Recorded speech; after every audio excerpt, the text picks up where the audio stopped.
Good evening, everyone, and thanks for choosing 41 Action News at 10. Tonight, presidential nominees Donald Trump and Hillary Clinton took the same stage for their second debate, and neither one of them held back. From a controversial tape recording to taxes to international security, the pair covered a range of issues. 41 Action News anchor Krista Dubill is joining us live from Washington University, the site of the debate. Krista, lots to choose from, but what are the moments everyone will be talking about? My goodness, it was so exciting to be here, to be a part of this history and to watch this debate. A lot of people watching for certain things, but as has been the case for this campaign run, it's hard to predict what's going to happen. A couple of the highlights for those of you watching football who didn't get to see it, we're going to air a couple of those highlights and talk about it on the other end. I apologize to my family. I apologize to the American people. Certainly, I'm not proud of it.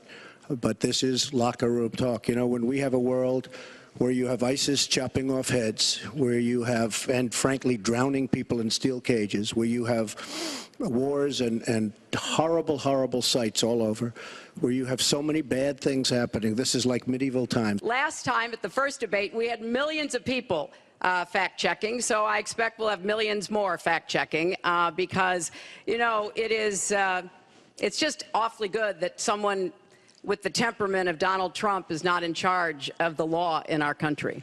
Yeah, because you'd be in jail. If you look at Bill Clinton, far worse, minor words, and his was action. When I hear something like that, I am reminded of what my friend Michelle Obama advised us all. When they go low, you go high.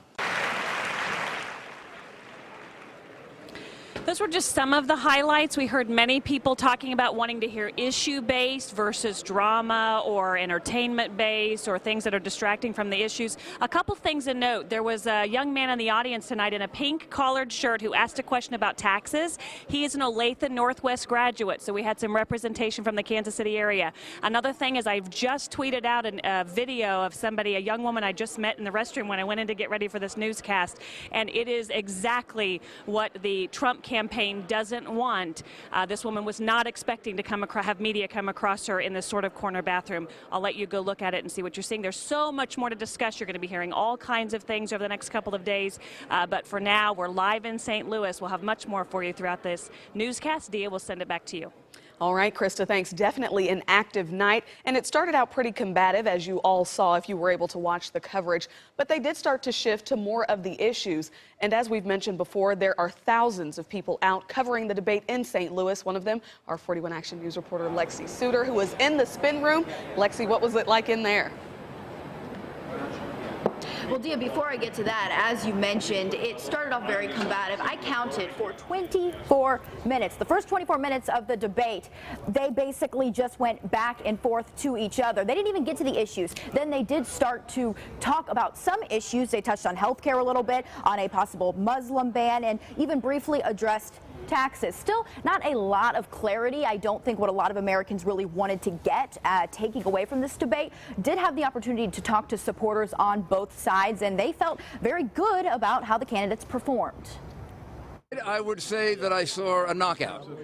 I think that by the end of the debate, Mrs. Clinton looked like she was rattled. I think that he prosecuted the case against her magnificently. He made it clear she belongs in jail.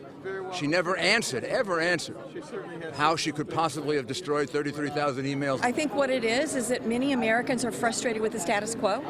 And she is someone who's been in the public eye for decades. She wears the scars of being in the crosshairs of the Republican attack machine for 30 years. And by the way, that machine has chainsaws for hands. So she wears those scars. But honestly, a lot of people want to see something different. And one can't argue that Donald Trump is definitely something different.